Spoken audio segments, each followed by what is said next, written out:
The competitive 40K network presents Art of War. Art of War.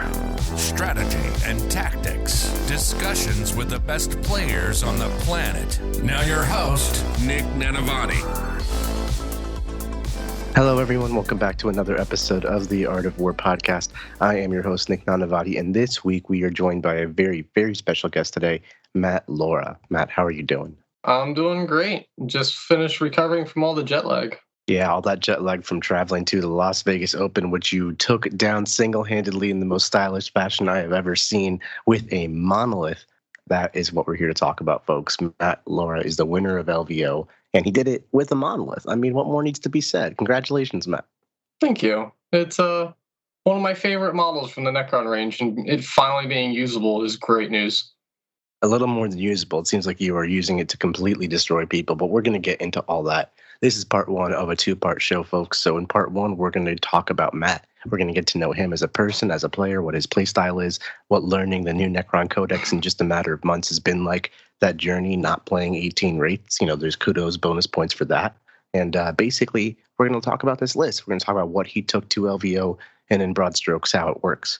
Then in part two, that's where we're going to get into the nitty-gritty, the good stuff. That's for our patrons on AOW40k.com. If you subscribe, you get access to this part two, along with 200 plus other episodes and our Discord server. And in that episode, we're going to talk about Matt's actual games at LVO, how he positioned his models, how he moved them, what he was looking for. His army teleports all over the place. So there's so many things to consider, and Matt is going to break it all down for us. So Matt, I want to know, how did you get into Warhammer? How did I get into Warhammer? So my dad and uncle started way back in 3rd edition with the Black Templar Dark Eldar starter set. And I was just a wee little lad at that point in time. But I would sit there every single weekend and just stare at the table and watch them play. My dad would take me with him to Warhammer on the weekends when they would go up, and I would just sit there and absorb it and just sit there and stare at them. And one time he was playing a game with somebody and his opponent went to do something. And I was like, he can't do that. Now, keep in mind, I was 5 years old saying my dad's opponent couldn't do something. And sure enough, I was right. So later that day after my dad's game, he took me over to the wall and let me pick up my first box of models. And we started very, very simple with very core basic rules and worked our way up. And I started playing seriously in 4th. That is so cool. I've never heard like a 5-year-old really calling someone out on rules. That's like unheard of. You've a really natural talent there. And then I love that story of you connecting with your dad through the hobby and getting your first box like that together. That's very warming. So did you guys start playing the hobby together? Like he's really who taught you how to play? Yeah. My dad and uncle taught me how to play the game, and then it's kind of done a complete flip on it where now they barely play and I have to teach them all the rules. Yeah. Isn't that life? So basically, your dad and uncle taught you how to play, and then at some point you decided to go competitive with it. What was that like, that transition? So I used to play competitive Warhammer Fantasy before the end times happened. That was my first foray into competitive play. And then when that all happened with the end times and Age of Sigmar, I didn't really have a game to play competitively anymore, so I switched to 40K. And it kind of all just snowballed from there. I would go to small local tournaments. I would do really well in them. And then once a year, I would make the trip down to Nova, and I would do okay. I'd place in the top half every single time, but I never really took it too serious. And then right before COVID, I decided to actually take tournament play somewhat serious and dedicate a good bit of time to it. And that's actually when I met you for the first time up at the local tables and towers shop that I play at. And you told me that I had to keep going. That's true. I remember that game. You and I didn't realize it had such an impact on you. That's amazing. But yeah, we played in the finals of, I guess for you, a local GT. I flew out to see some friends and played in it. And it was 60 people. And we played in the final round after you beat Sean, which was super impressive. And at this point, I had never heard of you, right? I was like, who's Matt Lorah? Is this guy who's beating Sean? What is that? And you nearly beat me. That was a hell of a game, for real. Yeah, it was definitely the moment where I was like, all right, maybe this tournament thing is something I need to continue trying to do. So how did you get so good? Like beating Sean Naden and one of your first like GTs is kind of insane. Like giving me a great game after that is equally as insane, more or less. So, you go from playing locally to playing against world-class players and giving them a run for their money, beating them. That doesn't just happen, man. How did you get better? I pretty much spend all of my free time doing Warhammer stuff. I don't really do a whole lot else. I have some medical problems that make it kind of hard to like be an active person.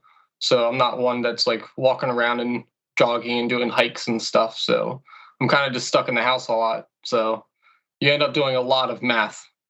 And Interesting. So is your approach to the game kind of more analytical like that? Yeah, I go from things from a very mathematical stand view, and I spent pretty much a decade beating up on all my friends in Warhammer, and they're always kind of like, "Hey, you should go to bigger tournaments and not just beat up on us." And well, here we are. Yeah. So that was your first kind of breakout tournament where you're playing against really quality, well-known players that are out there. And that was Tables and Towers in 2021, I want to say. Maybe 2020? I think it was 2020, but close, something like that, yeah. Yeah. So beyond that, how did you, like, what was your 40K history from that tournament to winning LVO just now? Well, I started going through and really focusing on trying to hone in like the more competitive side of Warhammer, because there is some differences between like the mid to top tables and the top tables, and getting that final like hurdle was a little harder. But once I like figured it out and got through everything, my first trip to Atlantic City I placed in the top 16, I think, and then my first LVO yeah. I got second place. In that same year, that's right. So you played me at Tables and Towers in like April or March or something like that. And then LVO rolls around January, 9-10 months later, and you literally played in the finals versus Richard Ziegler. Yep. That's such a trajectory. So what is your capacity to actually analyze the game and get better? Because obviously you spend a ton of time doing Warhammer, and that's awesome. But, just spending time on something isn't inherently going to make you that much better at it. It'll slowly grind you better at it. You're doing something at a very accelerated pace. So it's like the way you're analyzing the game is obviously better than the way other people analyze the game for self-improvement. So when you try to get better and you're playing against players that are worse than you, it's hard to kind of excel like that. So what's your methodology there? I am really good at playing a reactionary style game. Most of my lists that you'll see me write are not like full-blown aggressive armies. I really like playing the reactionary long-term style army. I like playing for turn 5. I like playing the long grindy games that is all about trading resources. And I find myself really good on the back foot. Because I'm really good at like finding what is my win path, how do I win this game, what do I need to do between turn 3 and turn 5 to secure the win, and go at it from that point of view. So I share a very similar play style to that, very reactive, trying to play the back half of the game. With that in mind, 10th edition more so than most is a very front-loaded edition. More than ever, you're seeing games decide to turn 2, turn 3, and if not because of tabling, because of points disparity and things like that. How have you found adjusting your play style to this more aggressive-based edition? It took a little bit of getting used to, going from 9th, where it was very late game focused, to 10th. But I found that I can still write lists fairly effective for the late game, like my Hyperphase list that I took to LVO. The list very much can just hide for the first 2 turns of the game and secure a win late fairly regularly. There was several games that I played that I was behind like 20-something points and all of a sudden came out of nowhere with a win towards the end. That's awesome. So we'll definitely unpack that more as we get deeper into this episode, but I want to bring us back to the previous question. With your reactive style, How do you analyze your games in post and try to, especially if you found a winning path, how do you find a better winning path and help continuously improve yourself? I pretty much spend 20 minutes after a loss just replaying the game in my head over and over again, trying to think, did I make a mistake? Was this a loss because of a matchup? Like, was it like, oh, this is a really bad matchup for my army, I need to go back and adjust my list so that this matchup isn't as bad? Is it something where I made a mistake and threw away too many resources too early? Was this something where I need to play more aggressive or something like that? And I just sit there and try to break it down after every loss. And hopefully there isn't too many of those and I've corrected enough. Yeah, I mean, that's a great method for just generally reflective self-improvement, like replaying the games in your head. I do it myself. It's awesome. And like really getting into the nitty-gritty, analyzing the losses, things like that. So let's talk about more of the immediate journey, right? So Necrons come out in like November and LVO is in January. And obviously there's holidays and things like that that can always get in the way. So that's not much time to pick up a faction and learn it and take it to a tournament like LVO and win it. So how did you pull that off? I've been playing Necron since 5th edition, off and on. And when 10th edition started, I did my very first event with Chaos Knights, just to kind of like learn the rules of 10th edition and get a handle on things, because it wasn't a lot of models. I could very easily like get things going. And then after that event, I was like, cool, I'm going to pick one army, and that's going to be the army I play all the way till LVO. And I'm going to try to refine it as much as possible. And I had chosen Necrons. And I played the index version of Necrons, I think 1 month before Nova, all the way till now. And I was playing the Lich Guard and the Transcendent Satan. And then once the Codex came out, I saw everybody was on the Wraith and Canoptic Court plan. But as an Eldar player at heart, I saw the Hypercrypt and knew I had to try it. And once I tried it, I was hooked. Nice. So yeah, basically it kind of worked out for you that they got a really powerful codex just months before LVO, but you were committed. I remember seeing you at Nova and a couple other events taking your Necrons and doing pretty well with them. So what was that journey like when obviously pre-codex you were just sitting in a sea of Eldar and CSM, just, trying to get wins out here? Were those skills that you learned in those tough times transferable to the new codex? Yeah, absolutely. It was really nice, like pushing Lich Guard to the center of the table and seeing what happens a lot of the games. Just Lich Guard were one of my favorite units back in 5th edition when they came out. So being able to finally take the Lich Guard and the index felt good. But a lot of armies haven't changed too much. For example, Eldar, like they had a Wraith Knight, but now they don't. And the rest of the list is kind of the same. So being able to get practice in against an army that's not changing. CSM hasn't really changed. Orc lists haven't changed too much. So all the other lists pretty much have stayed the same over the months. But my list was the one that got the change to beat them. Is kind of how it felt. That actually kind of puts an advantage on your side to a degree, because everyone else has to go out and add new Necrons to their practice repertoire. And if they don't, that's just, big disadvantage. And especially quality new Necrons, the quality of a player on a new faction is always kind of in question. Whereas like you have all that experience going into the field already, and now you can just grind on this army and refine the codex and kind of pick an army that works for you. So obviously when Necrons dropped, Canoptic Wraiths and the Canoptic Court was all the talk, and the Broken Immortals and this and that. So you're on a totally different page. You're playing Hyperphase, which is also very good, right? It teleports and it moves around. We'll get into its nitty-gritty details, but it's cool. Why not go for the obvious Wraith build? I just thought it was really boring, to be honest. Just kind of shoving. No, that's truth. just shoving Wraiths across the table and hoping your opponent doesn't kill them. I had already played a couple months of shoving Lich Guard to the center of the table and hoping my opponent didn't play him. So when the book came out and gave me one very static way of playing and one very dynamic way of playing, after already playing Necrons very statically for a while, I was very excited to play the dynamic version. And my friends in the local area got to sit here and listen to me go on and on about like this hyperphase list that I had theorized about, like Immortals teleporting through monoliths and all that fun jazz. And they're kind of just like, look, that's so many moving parts. I don't quite know what you're saying, but I believe in you. Just try it.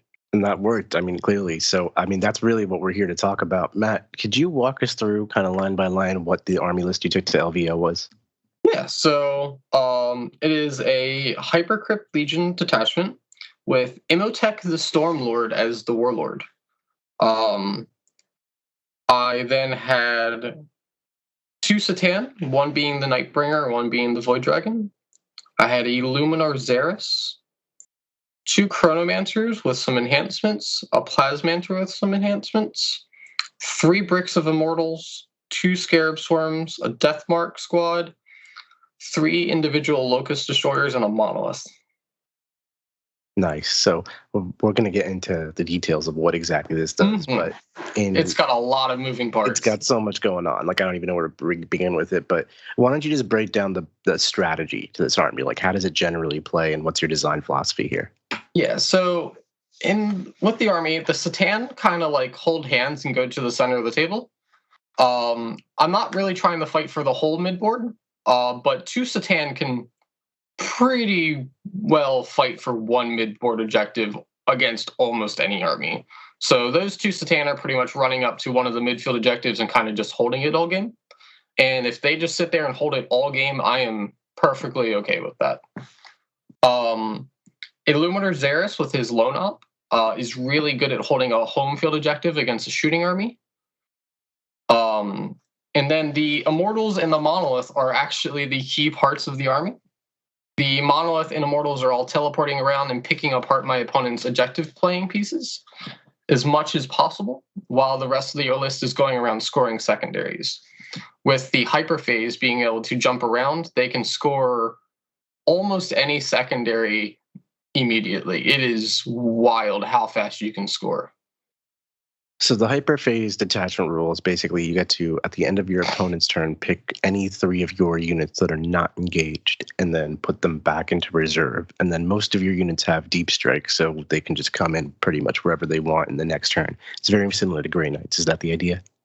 Sort of. Actually, not a lot of units have deep strike in the list. Only one Immortal squad, the Deathmarks, and the Monolith have deep strike. Everything else has to come in from strat reserve. So then how are you maneuvering all your pieces together effectively?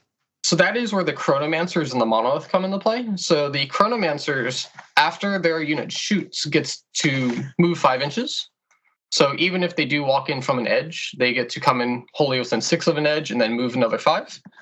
And the Monolith can teleport a Immortal unit to them at the end of the movement phase, wholly within 6 and outside of engagement range. So I got all these moving parts where the Immortals, I can have almost my entire army on the other side of the table in any given turn.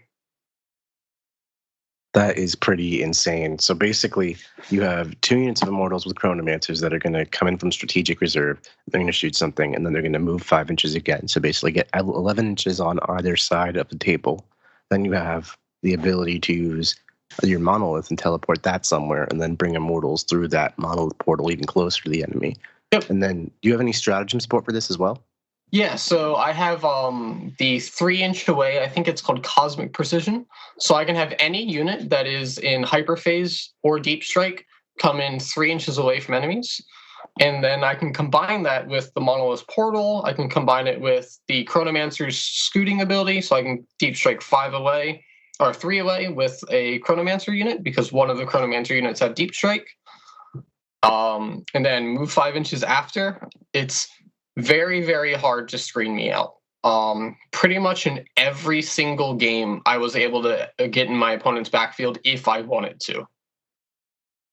Yeah, that sounds absolutely insane kind of mobility. Like 3-inch away deep strike is super powerful in and of itself. Then you're moving 5 inches afterwards, so there is no stopping you from contesting an objective unless you like fully block it out. But you can shoot them first, so you like clear space. It's absolutely nuts. Yeah.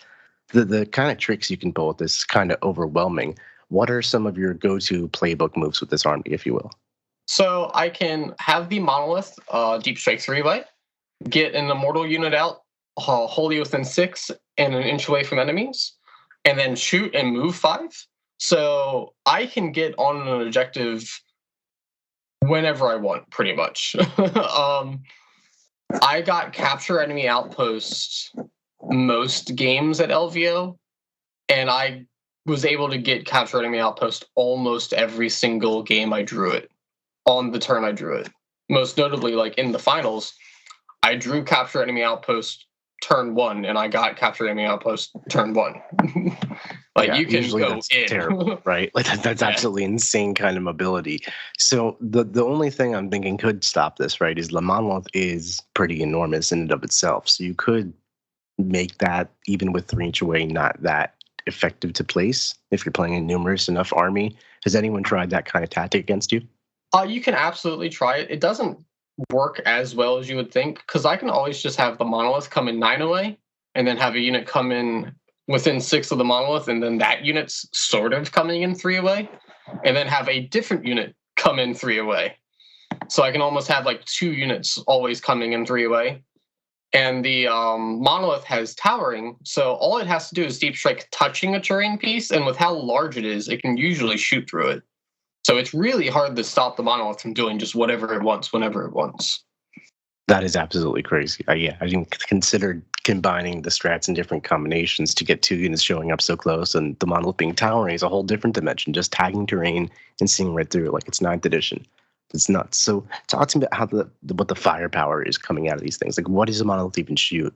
And how much output is coming from these Immortals? Yeah, so a lot of people, when I told them what the Monolith shot, they just kind of looked at me and they're like, it does what now? So Monolith has 2 guns. It has a Particulate, which is 24-inch range, 3d6 shots, hitting on 3s at strength 8, -1, damage 2, with blast and dev wounds. It's pretty good at clearing out like your cheaper infantry, and it'll chunk off a couple wounds from a vehicle. But the Death Rays are the main event, in my opinion. They are 24-inch range, 1 shot each, hitting on a 3 at strength 12, -4, damage d6 +1. It has 4 of them, so it's going to have 4 shots, and it's got sustained hits d3. It was not uncommon for me to get 6 or 7 hits with a Death Ray.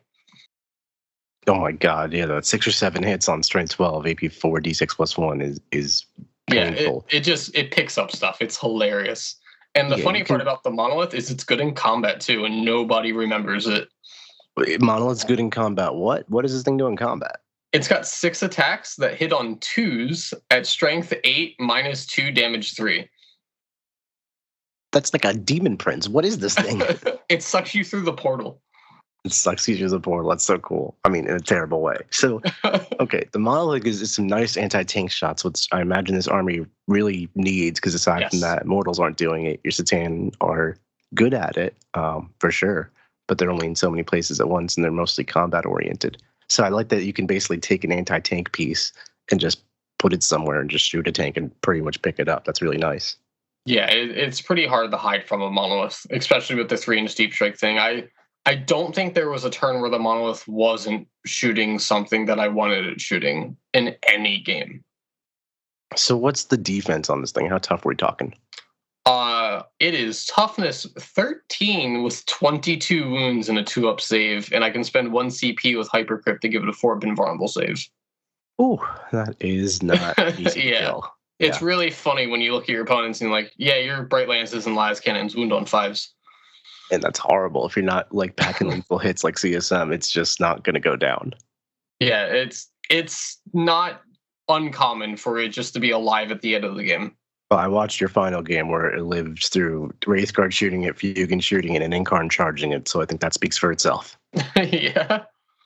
Okay, so let's talk about the Immortals. What kind of output are they putting into this army? So the Immortals put out way more output than people give them any credit for. A lot of people go, oh, he has Immortals. They're not Canoptic Court Immortals, and they don't have devastating wounds, so they don't do anything. The Immortals are safe damage. Because of the 5-inch move after shooting, my Immortals are shooting almost every turn of the game unless I'm throwing them away for a big point swing. So they may only get like 100 points of kills when they shoot, but they're going to do that 4 or 5 times throughout the game.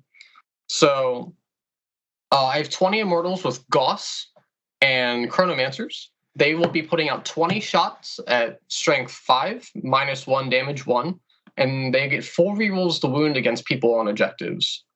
And if they're near Luminar Xeris, they'll be AP 2. So with lethal hits from being Gauss, they pick up most infantry in the game. And with the lethal hits and rerolling wounds, they'll even put a handful of wounds on vehicles. I had a Chaos Knight matchup against Armigers the weekend before LVO at the UTC finals. And I was just casually having Immortals put 4 or 5 wounds on Armigers every time they shot. And then I have one unit with Tesla, and they have the Plasmancer. The Plasmancer gives them critical hits on 5s, which means that their sustained hits 2 procs on a 5-up. And he has a Risen Tyrant, so whenever they're picked up and put down, that turn, they'll have full rerolls to hit, so you can fish for the 5-ups. It was not uncommon for the Tesla unit to get about 40 hits. That's pretty insane. And I love the consistent firepower of just fire and fading those units like they're playing Eldar to get some longevity out of them. And then if you need to turn up the heat, just 40 hits the Tesla unit into somebody, and really just, if they don't have 2-up armor, they're going to feel it. Oh, yeah.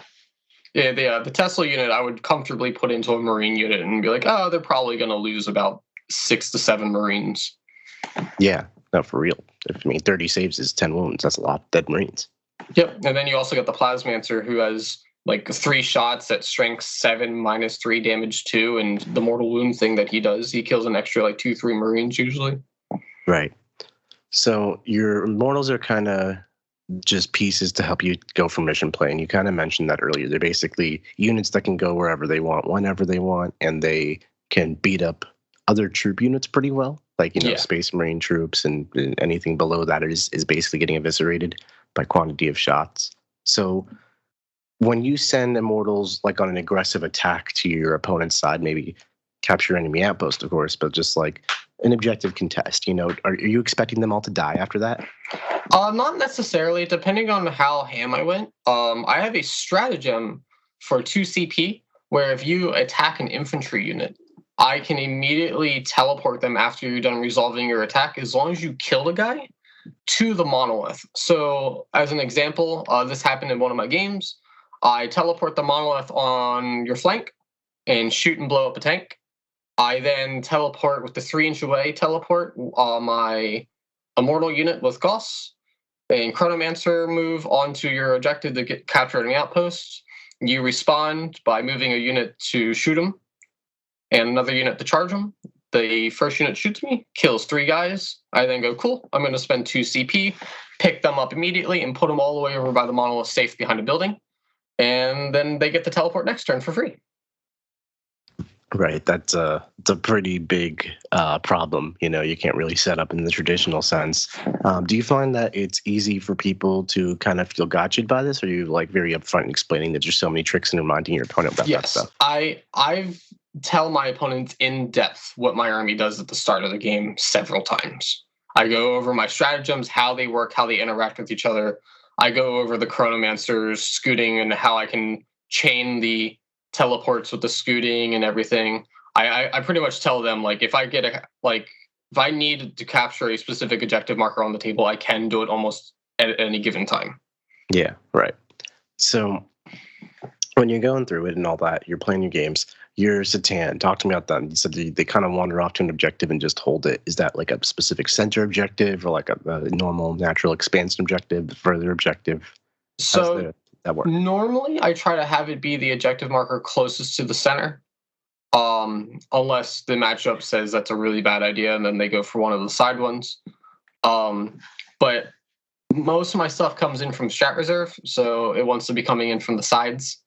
So my Immortals and stuff like coming in on the edges. So the objectives in the center, it's a little bit harder for me to get to, unless I'm using like the Monolith, the Deep Strike on it.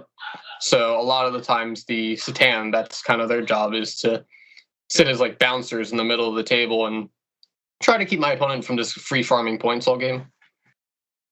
That makes a lot of sense. So you have a lot of moving parts to this army, of course, and then there's things like the solo heavy destroyers, which I'm assuming are just mission play tools.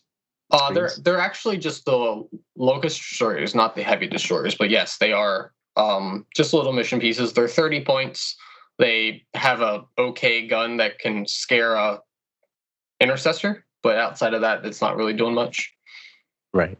But they deep strike and they're models and they have OC and do action. They actually don't deep strike. They don't deep strike. They're coming in from the edges. No. Wow. Okay. There you go. But turns out just coming in from an edge is good enough a lot of the time. That's true. I mean, especially in LVO format when there's, fewer places to hide, it's harder to just have the whole board screened out while being out of line of sight, especially from an army as mobile as yours. So you're just killing screens and it gets harder and harder as the game goes on. It's really nice. I really like the approach with the army here. I think it's really cool. Thank you. It was a labor of love, this list. The labor of love. No, I can tell. It's actually right up my alley. I'm kind of jealous listening to you explain it, but that's what we're here. We're going to learn more about it. So there's so many units to be picked up every turn, but you can only do 3. How do you decide what goes up into reserve every turn?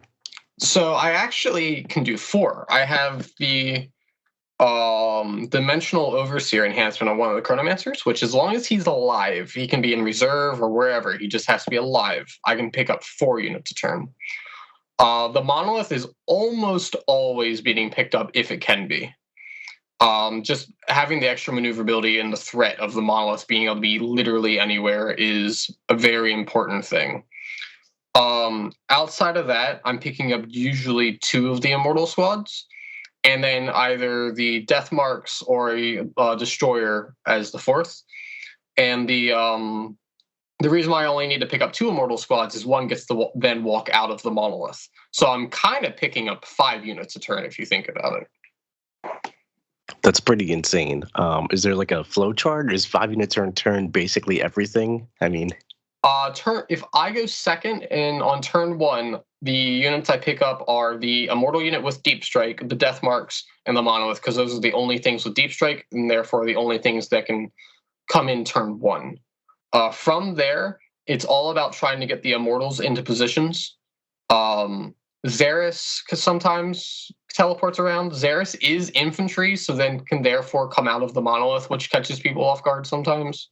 But yeah, it's mainly planning your entire turn around the Monolith, wherever it goes. Because wherever the Monolith goes, you have like an anchor. And where the Monolith goes, that's also where your units can be teleported to if they're getting injured. So you have to be very careful where you place the Monolith. Because I think in the game versus the Tyranids in the semifinals, for the people that watched it, I set up the Monolith where it's stolen objectives because it has OC 8.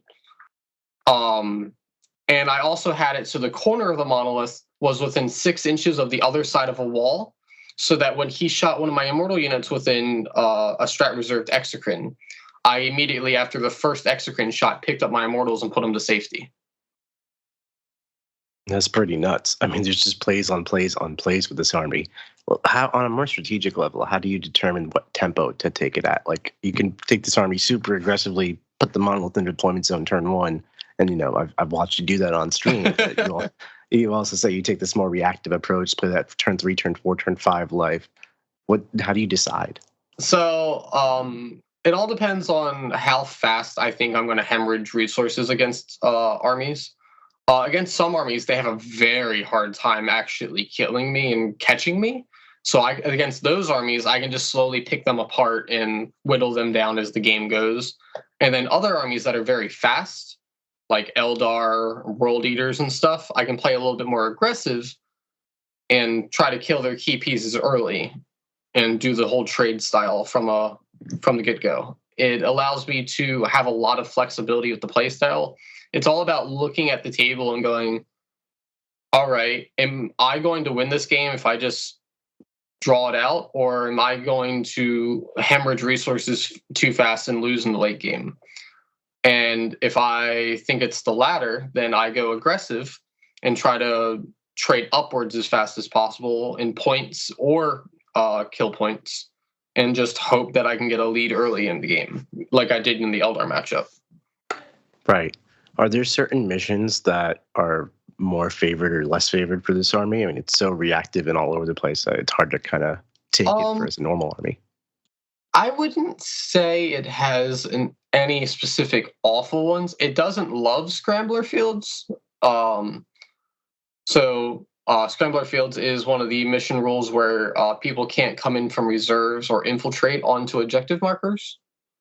Obviously, an army that teleports doesn't love that, but it's not as awful for me as it is for like somebody like Genestealer Cult, because I can come in just off the objective and then move onto it with my Chronomancer units. So it's actually not that bad. Outside of that, there really isn't any awful objectives for the army. Yeah, I can see this army just being a points factory. Do you find oftentimes that your games are close, but you just have more points than your opponent, or is it really that you're like destroying them through virtue of activations? It depends on the matchup.